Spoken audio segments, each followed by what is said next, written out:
وان خۆشەویستانی گەڕیا میدیا سڵاوتان لێبێ بەختەوەرم ئەمڕۆ بەرنامەیەکی نوێی هونەرستان لە گەڕیا میدیا پێشکەشەکەین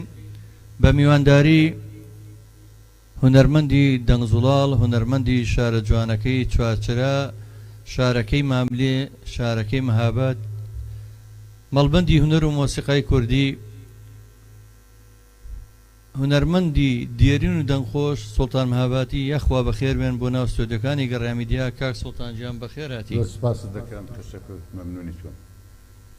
بەڕاستی من خۆشحاڵم ئەمە چەندین جارە لەم بەرنامەیە بەدیداری هونەرمەندە دیێرینێ دەنگخۆشە ئەگەینەوە و هەروەها بە هاوکاری ئەمڕۆ چەند هونەرمەندێکی ئازیز و خۆشەویست و ژەنیار کاکە ئیسماعیل بۆکانی ژەنیاری باڵەبان، کاکە لوقمانی شەنگە هونەرمەندی دەنگخۆش و ژەنیاری زەرب، مامۆستا سەلیمی ڤیۆلین سەلیمی کەمانچا کە ڕۆڵێکی گرنگی هەبووە لە بژانەوەی هونەر لە هەموو ناوچەکانی کوردستان. من خۆم شایەتی بۆیم ئەو گەڕیدەی هونەرە شار و شارۆچکەنی لە وڵاتەیە دەستی ئاوادانی هونەری مامۆستا سەلیمی پیا نەگەیشت بێ. مامۆستا سەلیم لە هەر شوێنە بێ هونەر لەوێ هەیە چەندین گروپی پێگەیانوە لەو شار و شارۆچکانە دەستی ماندووبوونی گوشم و ئێستاش ئەو ئەتوان بڵێم داهێنەری موزیکی سەرشەقامە لە وڵاتانە و شتانە کفرێکی گەورە بوو. بەڵام مامۆستا سەلیم کردی بە واقع کە موزیک و هونەر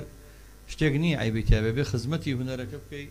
هەتا بتوانی. مامۆستا گیان بەخێر بیت. سپاس دەکەم زۆرمان. ئاغای سوڵتانی مەهاباتی لێرەیە ئەم ماوەی لێرێ چێوەکو ئێمە حەز بکات ئاوا لە نزیکەوە گوێ لێو دەنگە خۆشە بێت ئەوەی کە ئێمە ماگادارین ئەم هونەرمەندە میلیانە بەژێوی ژیانیان لەسەر ئەو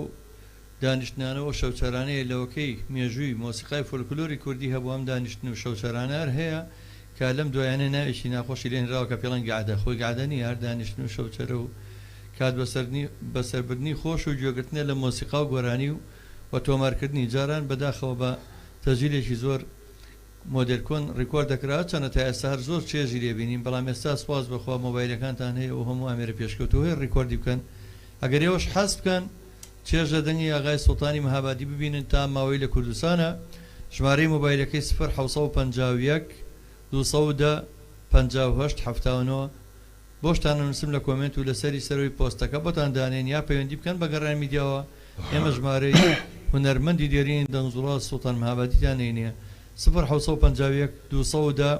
58 79. ئاغا گیان جارێکتر بەخێر بیت. من زۆر سپاس دەکەم هەجارە بیتە کوردستان سەردانێکی گەڕیا میدیاکەی کە ماڵی خۆتانە بەخێر بێخۆ. تەشەکر کاک دەزای بەڕێز و خۆشەویست جەنابیش سڵامەندوی سڵاو لە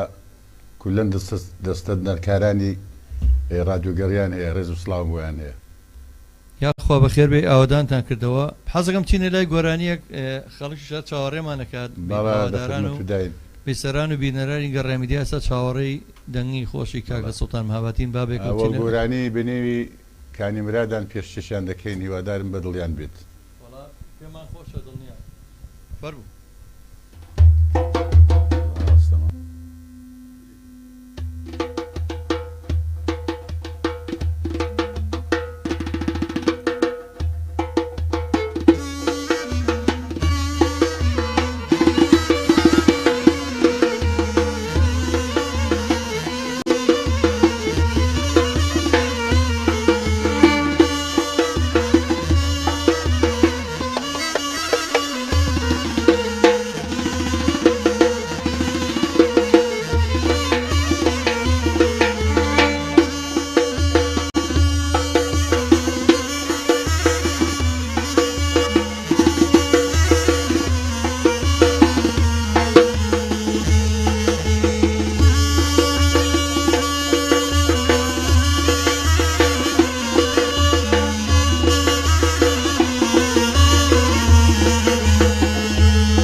بەخێر بنەوە دەم خۆش کاک سوڵتانجان دەمە خۆش بێ دەستان خۆش بێ مامۆستا سەلیم دەست خۆش کاک ئیسماعیل کاکە لوقمانجان دەستان خۆش بێت کاکە ئیدریسی بێداران کوڕی شارەکەی مەهاباد پێشکەشکاری بە توانای گەڕێمیدیا و ڕادیۆ سلێمانی گوڵ و دڵی بۆ ناردوون بە خێراتنتانەکە کاک سەباحی شێخ لەتیف چەپکە گوڵی ناردووە سوپاس یەکەین کاک سوڵتانجان چەند ڕۆژ هاتوون و ئیشەڵا تاکەی لێرە مێنەوە بۆ نەورۆز لێرە ئەبن هەتا دەوروبەری نەورۆزێ لێرە دەبین لە خدمەتودا دەبین زۆر خۆشحاڵە بین بەڕاستی نەورۆز و بەهار نزیکە و سەیران و گەڕان و هیواداری ناخۆشیەکان لەگەڵ گۆرانی و لەگەڵ خۆشیەکانە بەڕێ بکەین ئامین ئەم ساڵ ساڵێکی ناخۆش و بەڕاستی بە تایبەتی ئەو بوومە لەرزانی کە ڕوویە ئەو قوربانیانەی لە باکوڕ ڕوویە دنیا پڕە لە ناخۆشی و تەواویش نابێ ئەگەر هونەر نەبێ ئەگە گۆرانی نەبێ ژیان جوان نابێت چکە ناکری هەردانشین بەو خەمانەوە هەموو بەڕاستی خەڵک هەمووی دڵی تەنگە و ژیان زۆر ناخۆشە لا ئێوە عینەشت لا ئێمە مەبەست من لە ڕۆژهەڵات و لێرە و لە باکوور و دنیا هەر پڕ بۆ لە قەیرانی دارایی و نەبوونی و هەژاری و نەداری و بێئیشی و ینی پێویستە ژیانمان جوان بکەین لەگەڵم گۆرانیانی ئێوەیە بەخێر بێنێخۆ ڕاست دەکەین وەڵام من خۆشحاڵم تاو کاتی ئەگەر پەیوەندیە بێت ئەم بەرنمەیە ڕاستەخۆ پێشکەشەکری هەر کەسێ پەیوەندی بکە بە بەرنمەکەەوە توانێت لە ڕێگەیە سێژمارە مۆبایلی گەڕێمیدیەوە 0 470 52 64 و یا خوژمارە مۆبایلی 0 770 75 یا خوژمارە مۆبایلی 0 35 پەیوەندی بکە بەم گروپە جوانەوە هەر پرسیارێکیە بۆ هەداواکاریەک لە میوانە ئازیزەکانم ئاغا جان نازانم گۆرانی چیتر بۆ ئامادە کردوین ئێمە زۆر خۆشحاڵە بین جۆمان لە زۆرترین گۆرانی خۆشەکان بێت چۆن لە سەفەر بووی ئامادەمان کردو دە خدمەتیاندا ساود ماز چۆن لایە سەفایار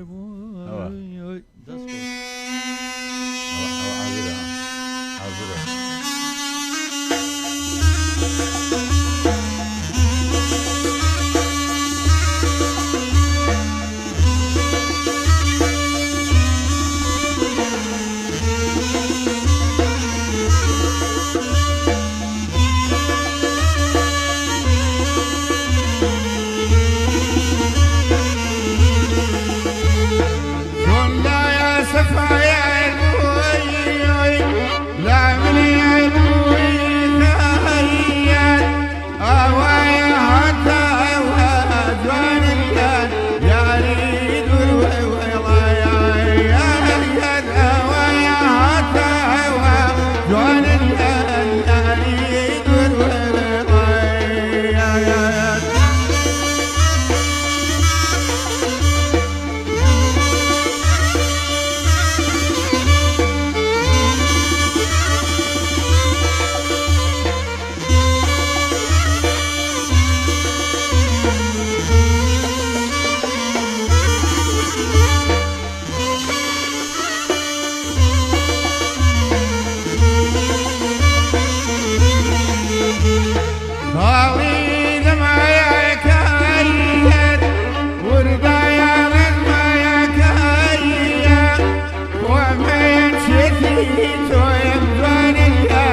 یاخوا بەخێر بێنەوە دەم خۆش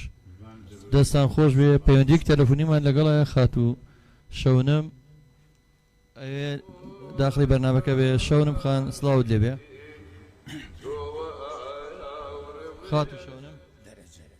خاتوو شەونم زۆر سپاس خاتوو شەونم جان ئێمە لە خزمەتا بین ئەتێ پەیوەندی بکەی بە بەرنامەکەەوە فەرموو لەناو بەرنامە ئێستا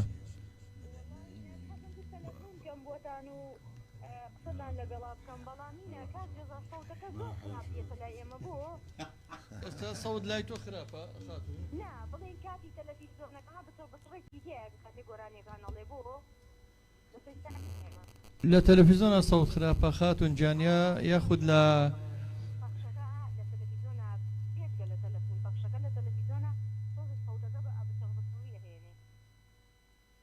وەڵایی خاتون جان ڕەنگە ڕاستەکە هەندێک کێشەی تەکنیکیمان هەبێ داوای لێبوور نەکەین بەڵام ئەگە پەیامەکە دەبێ بگەێنم بە میوانەکانم من لە خزمەتا بم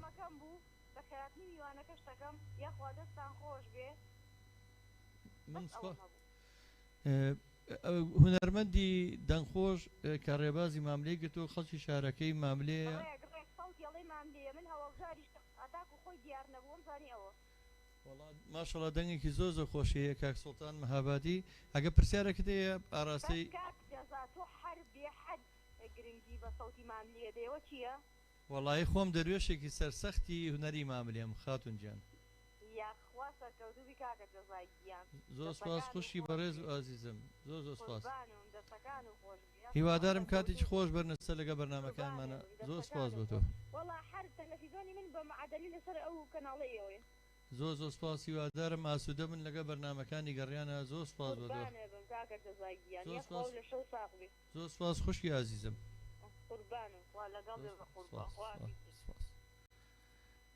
کاک سوڵتان جان خۆشتێک بوو بەناوی شەونم نازانم ڕەنگە دەرەونەکە باش نهات پێتەلایەوە ئەڵە زۆر بێحەد دەنگی لە ماملێتێ کاک سوڵتان دەنگێکی زۆر خۆشی هەیە و ئەڵێ وام زانی ماملێ هەتا دوای بەتەواوی بینیمە بەرنامەکە هیوادارم هەمیشە ڕێچکەی ماملێ بگریت و ئەو ڕێچکەی بەرنەی کاک سوڵتان جان دەسەرت گەڕم دەست ماز دەکەم کاک جەزای بەڕێز و خۆشی بەڕاستی هونەری ماملێ ئەوەندە مەزنە یعنی چەند هونەرمەند دەزانم کە لەو بوارەی شەکان چەندی هونەرمەند لەو قوتابخانەیە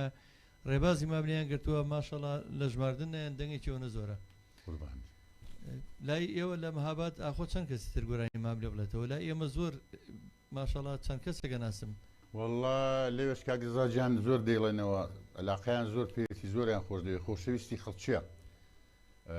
مامۆستای نەمرد کاک محەممەدی ماملێ مامەسای ماملێ ئەمیشە بە نەمریە مێنێتەوە ئەچینە لای بەرهەمێک ترە گەر ئامادەیە سوپاسانەکە وڵای دە خدمەتت داین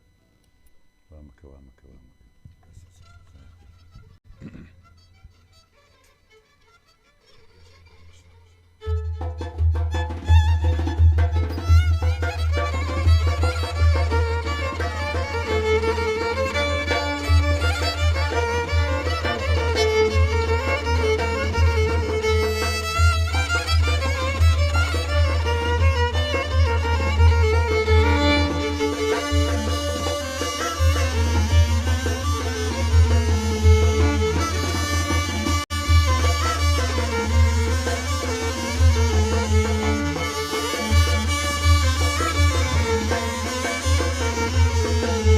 بهانی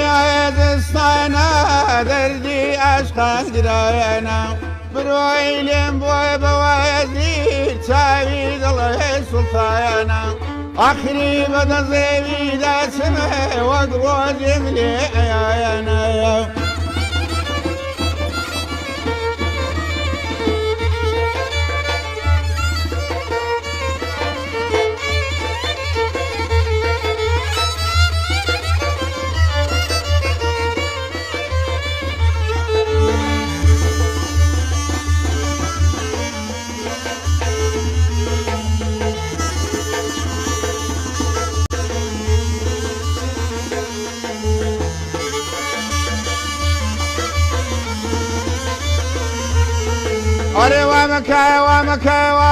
وامكا دايك مديار وتيوا بويدنا لسركان نديوا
حیکن یەک بۆ خۆتان هەموو ئەوە دەبێت ئەمانجی بکەین وەڵام ئەمانجیمانە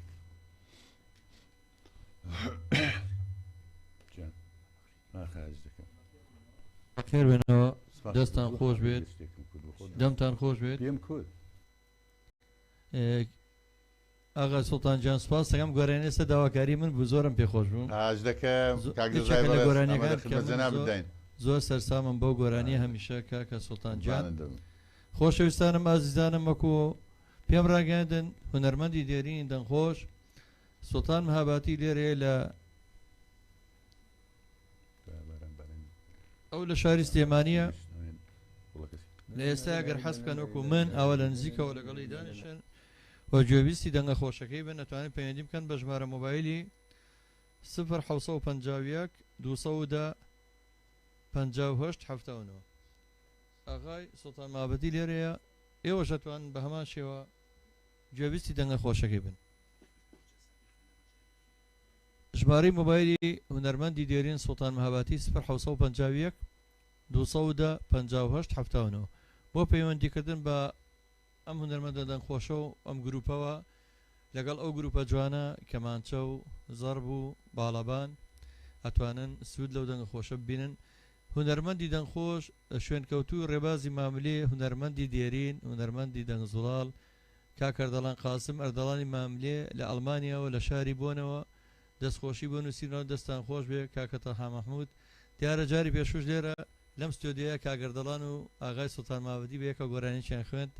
دەستیان خۆش بێت هونەرمەندی دەنگخۆش پڕ هەست و هەستبین و دەنگخۆش و هەزناسک ڕەوەز نەوزا دەڵەستاوتان لێبێ و دەستان خۆش بێت لایڤێکی زۆر تایبەتە کاکە ڕەوەزی دەنگخۆشی هونەرمەند کە تۆ بڵێ ئێمەش دڵمان خۆشە بێ مادەم لایڤەکەت بە دڵە ڕەوەز گیان هیوادارم کاتێکی خۆش بەرنەسەر لەگە گۆرانە خۆشەکانی ئەگەر هەمانجیکتان کردو و ئامادەن بە گۆرانیکی تر ئێمە لە خزمەتان نابین ئەمانە ئێوارەکەمان پڕ بێت لە گوڵ و گۆرانی دووربین لە نەخۆشی و ناخۆشی ئەو خەڵکە بەژمەینەتە دووربخەنەوە لە نەهامەتیەکانی ژیان لەو هەموو قەیرانەیکە هەیە لەو هەموو ئاڵۆزێکە هەیە بە تایبەت نزیکە بینەوە لە نەورۆز و لە بۆنە تایبەتەکان هیوادارم هەموو لایەک دڵخۆش و بەختەوەر بن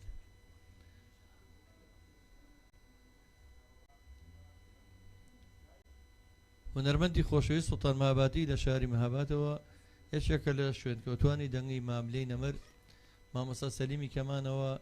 من جارێکتر پێناسەی ناکەمەوە پێتان دەڵم گەڕیدەیەکی هونەری دەنگ دەست و پەنجە زێڕینە فەرمەوچی نەگۆرانیەک تەلەگرامەدەیە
دەکرێتەوە ئەرێ خۆی کوێت و زنجیر جانە هەر دەکرێتەوە ئەرێ شەو تاریکی بێ جانە ڕۆژ دەبێتەوە هەوا ڕۆژ دەبێتەوە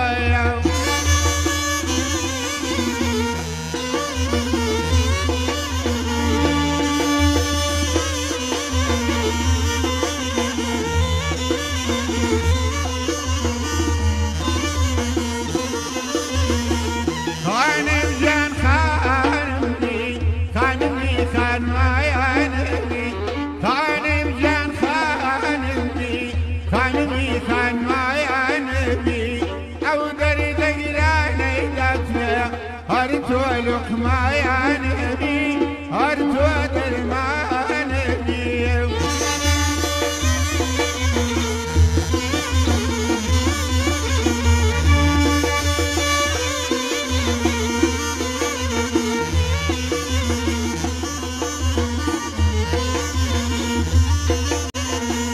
أري خوز قلبك سي جان دير سيتنا أري خوز جانا دير أفسيتنا أريبا سوو مروز جانا تاري ليتنا إذا تاري ليتنا يا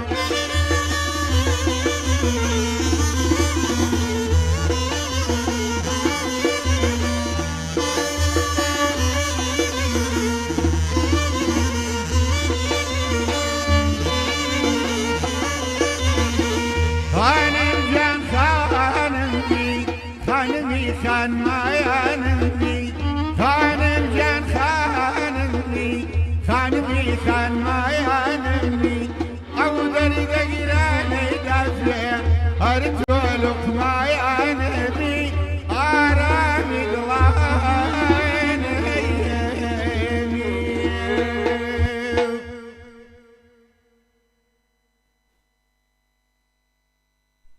بنەوە دەمتان خۆش وێ دەست خۆش ئاغای سوڵتانی مهاباتی دەنگخۆش دەست خۆش بۆ گروپە جوانە وەکو باسم کرد بەڕاستی ئەگەرەوانەی هونەردۆز بنەوەی لە هونەر تێ بگەن هەتا گودەنگی کەمانچە و زەرب و زنایە هەبێت یا زەرب و باڵەبان وەڵا گوناحە کات بەسەر برن بەلای هەندێک گۆرانیەوە کە پێی ناوترێ گۆرانی لەکوێ شەوچەرەکانتان بڕازێتەوە بەم گۆرانیە ڕەسەنانە بەم ئاوازە جوانانە بەم دەنگە زوڵاڵە بەم بەستە جوانانە و بیریشمان نەچێ ئاغای لوقمانی شەنگەش خۆی گۆرانی بێژە ئەگەر دەنگ خۆشێکی گۆرانی میلیە ئەگەر بەیەکەوە لەگەڵ ئەم گروپە جوانە دانیشن شەوان ئەتوانن کاتێکی زۆر خۆش و تایبەت بەرنەسەر ئەم گروپە لێرە لە کوردستانن ئێستا وەژمارەی مۆبایلەکەیان هی ئاغای سوڵتانی مهاباتی 051 210 58 و ئێمە لە کۆمنتیژەی نووسین بۆتان و پرسیارێکتان نەبوو دەربارەیان توانن نامە بنێرن بۆ پەیجەکەمانی مۆڵانتان نینەوە من تەمەناکەم ئەم گروپە جوانە بتوانن کاتێکی خۆش لە کوردستان بەرنەسەر خۆشەویستانم من نزیکە بمەوە لە کۆتایی بەرنامە ئەمەیە بزانم ئاغای سوڵتانی مهاباتی چەند گۆرانیتری بۆ ئامادە کردوین واتە خۆیان ئامادەکەن جابەجارە لەگەڵ دیمەنەکانی شاری جوانی مهابات دیمەنەکانە بینین ئایا گۆرانەکانی ترتان ئامادەیە ئاغای سوڵتان مامۆستا سەلیمیش گۆرانێک ئامادەیە مامۆستا سەلیم گۆرانی در ئامادەیە ئێستا حالیان زۆرمان پێخۆشە با بچینە لای گۆرانی ئەو گۆرانیە بەشکم باران ببارێ و دڵمان خۆش بێت و باران بارانە وەک بوو کە بارانی قەدیمیان ساز دەکرد جاران ئەمانوو بوو کە بە بارانێ لێرە بارانی هەڵڵی بشکن بندەغڵانێ ئێستا تەمە ناکەین لەگەڵ گۆرانی جوانەکەی بارانێ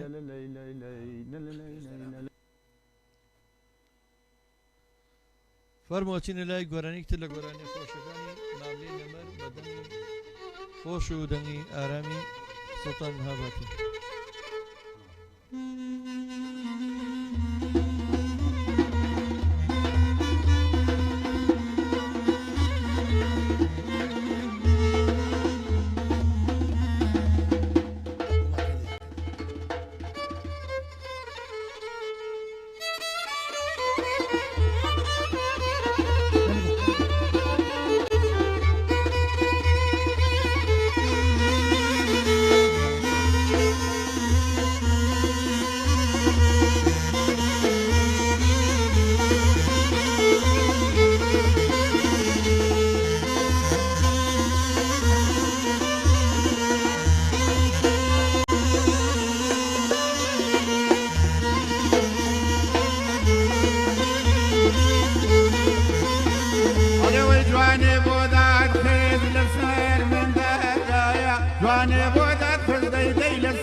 لبايان دخلتها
سقبايا الكريم سقبايا الكريم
أكسير صاغي وجيين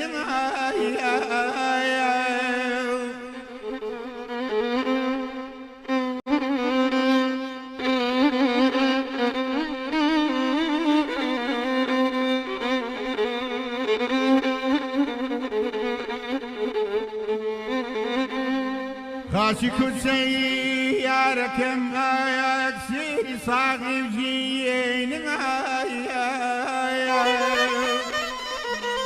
جواني رخصار ويني قارد يا ابيض نويتين معاي هاي ماني هاي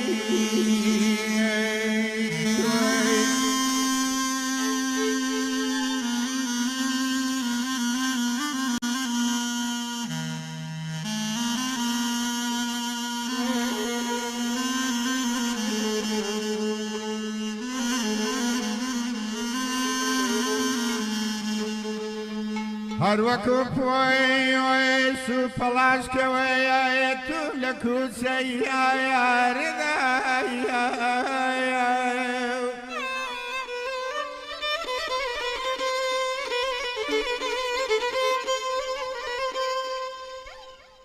هر وقت وای سو پلاش کوی تو لکو سیار دای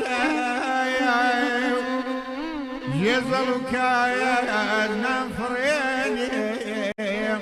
سنشي كابا يا دين ما هاي اي اي ما هاي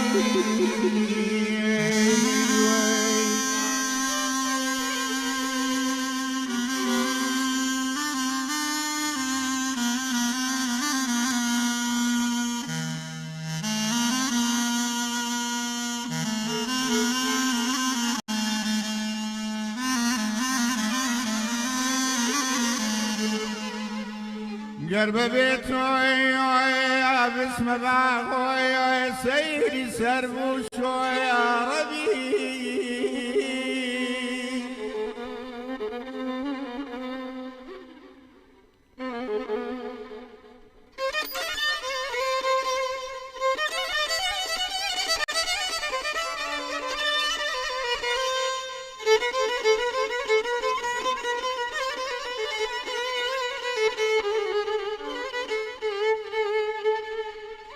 قرب بيتوي باسم باغويا سيدي سربوش يا ربي تبل سربويا شربي بيتو الأرض يا كين ما هاي آي ما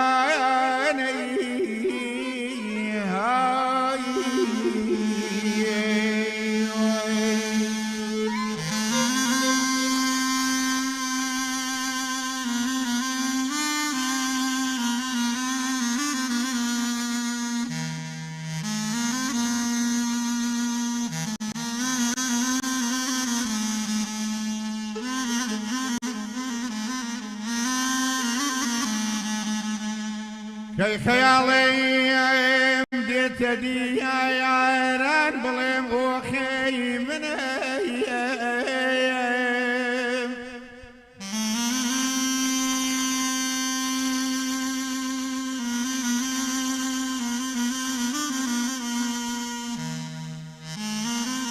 كي خيالي بديت دي يا عيران بلم وخي من ايام وكقولي ياري خوام شو الجربالين ما هاي آي ما هاي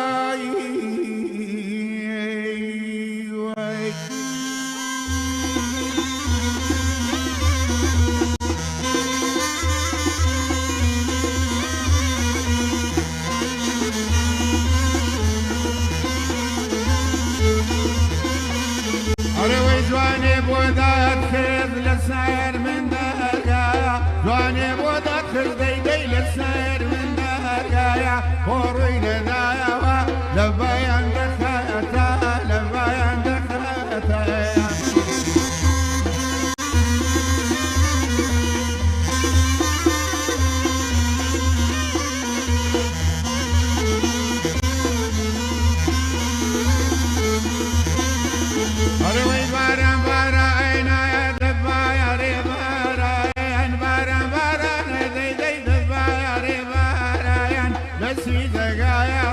لقلي بهاران مويا ورايا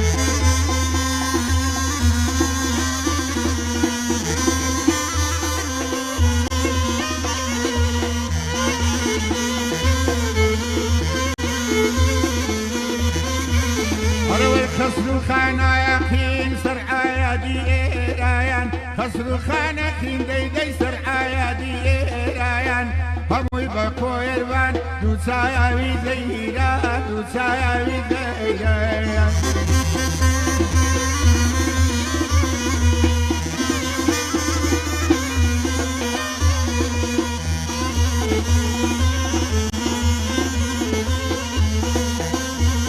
أروي باران بارانا يا صحراي كرمانين باران بارانا لي صحراي كرمانين يرفضها عايا في فضليتي دمجين ورقايا رمى يمين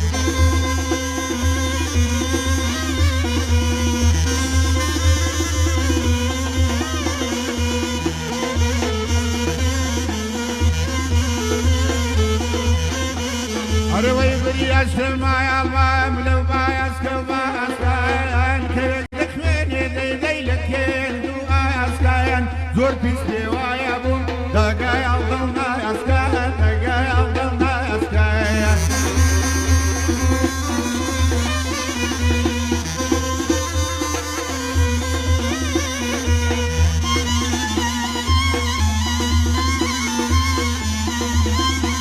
أروي باران بارانا أبروي والله يا باران بارانا ليلي أبروي والله يا ربي نو يسري يمنو ليلى يا يمنو ليلى يا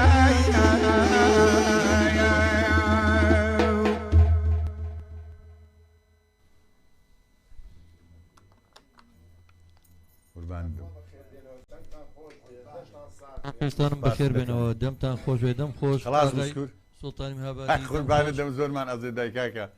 زۆر خۆشحاڵ بووم ئەو چاوە جوانت ماز بەڕاستی دەکەم بەرنامەکەمان ئێشتا تەواو نەبووە ماوەتی ئێمە ئەومان ماوە کە سوپاسیەوە بکەین خاز دەکەم لە بەرجەنابی وتم زۆر ئەزێتە بەنامەشمان پێشکەش بکەن کە من سوپاسی بینەران و بیسەرانی گەڕێمی کاکزەزاجیان بۆ خۆت پێخۆشە دە خدمەتت دەین بەسەر چاوم من سوپاسی کاکە سامان ستارەکەم کە سڵاوڕێزی نردووە گوڵی نردووە کاکە ڕۆزنەوزاد چەپکە گوڵی نردووە هونەرمەندی دەنگخۆش دیارە هونەرمەندانەمووی لەسەر خەتن تەماشا سەیری بەرنامەکەکەن ئێستا ڕاستەخۆ کاکە دەڵانی ماملێ لە ئەڵمانیەوە دانیشتووە سەیری بەرنامەکە و ڕێز سڵاوڕێزمەش گوناحمانەگە گەر یادی ماملێ بکەین یا گۆرایی ماملێ بڵین قەتارەکە نەڵێن قەتارێکگا توایە گەوهار بەهەرەتی و ئیترەمە کۆتایی بەرنامەیە من سپاسانەکەم ئەو مەقامەی تە چ بەستێکی لەگەڵاڵی سەوزە مەڕۆ سەوزەجان بێت هەرچێکی لەگەڵ بێت ئەو من زۆر خۆشحاڵە بم خۆشەویستانم ئەمڕۆ بەرنامەیەکی خۆشمان پێشکەش کرد لەگەڵ هونەرمەندی دێرین و دەنگزوڵاو و دەنگخۆش سڵتانی مەهابادی کە لە سلێمانیە و جارێک تریش دووباتێکەمەوە ژمارەی مۆبایلەکەی لای من هەیە و بۆ ئێوەشی بەجێڵم 1950 250 پێشەوەی کۆتایی بە بەرنامێنم سپاسی مامۆستا سەلیمی کەمانچاکەم سپاسی کاکە ئیسماعیل بۆکانی ژەنێری باڵەوان سپاسی ئاغای لوقمانی شەنگەی هونەرمەندی دەنگخۆش و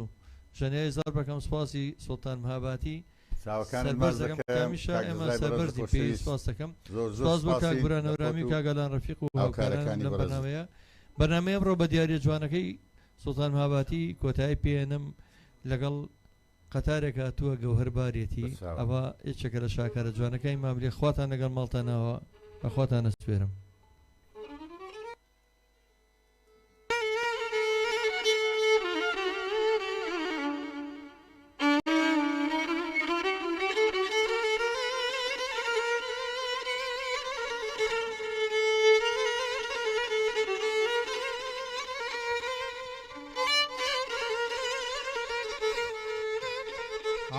تاريخ جوهر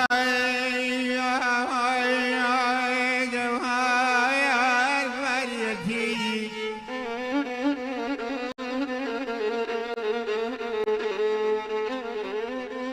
تاريخ جوهر فريتي خورشید خاور قسمها أري سركتاريتي نازري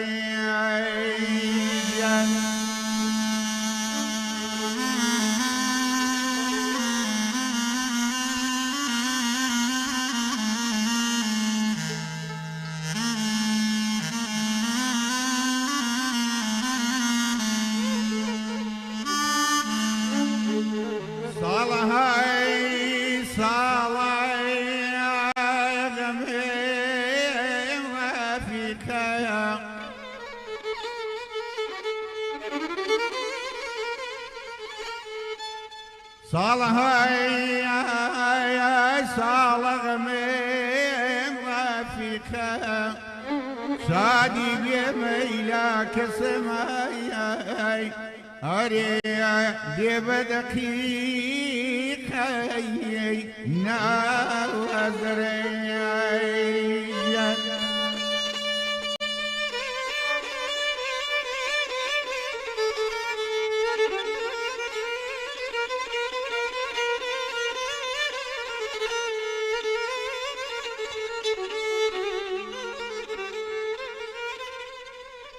غريب هاي لسهر عين غريب ديار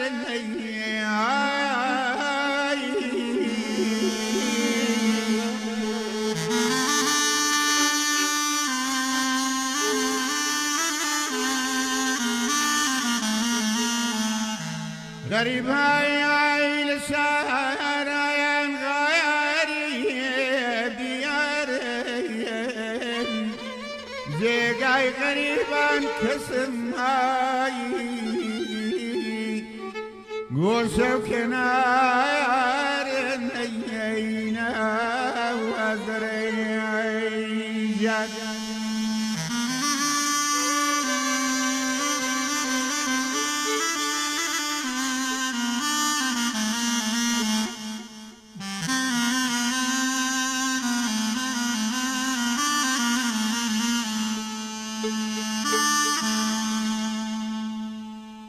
ئاختاکەی های غەریبی کوچەی شاران بم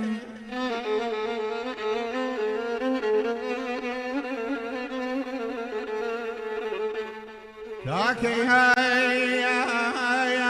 غەریبی کوچەی شاران بم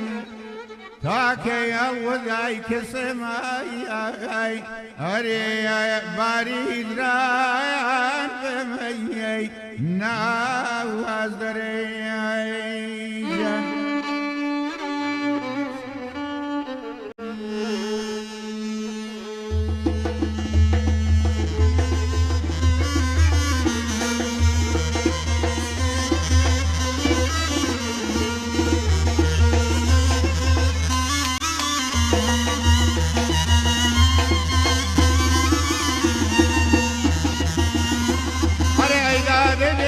سمرم لو جور سهرايا دانا دنجيا ديك سمرم نبو خوي دهرايا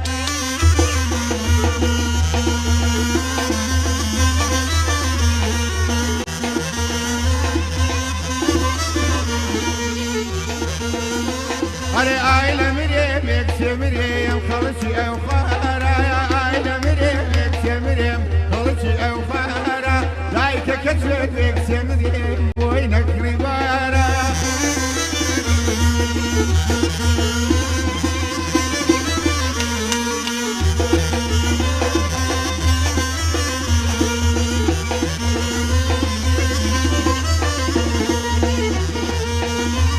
أنا سراسر أوريك سمرم باوان وباوا يا ذا سراسر أوريك سمرم باوان وباوا فوتو بهديك سمرم بر الدنيا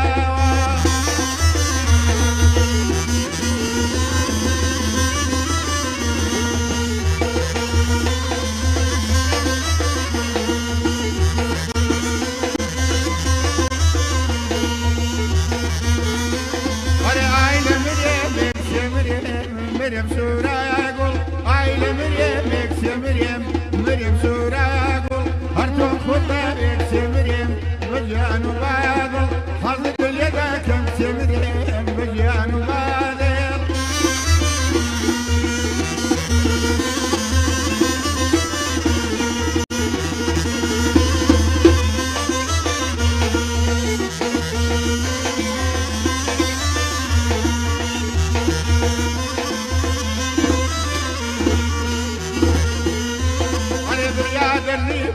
مريم كيجو تاميكا يا برياد الريبام مريم كيجو تاميكا دروازة بانيك مريم سينيو مميكا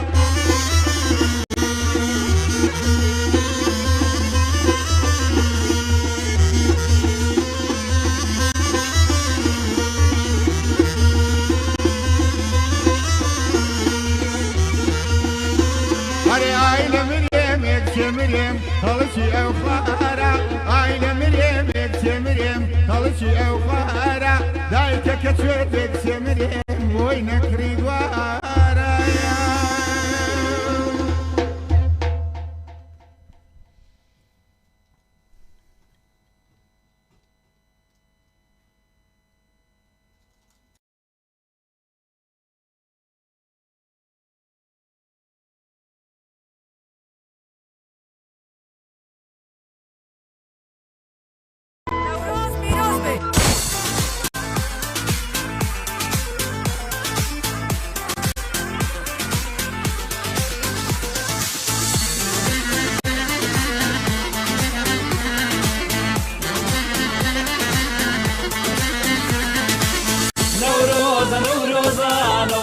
جژنی کوردان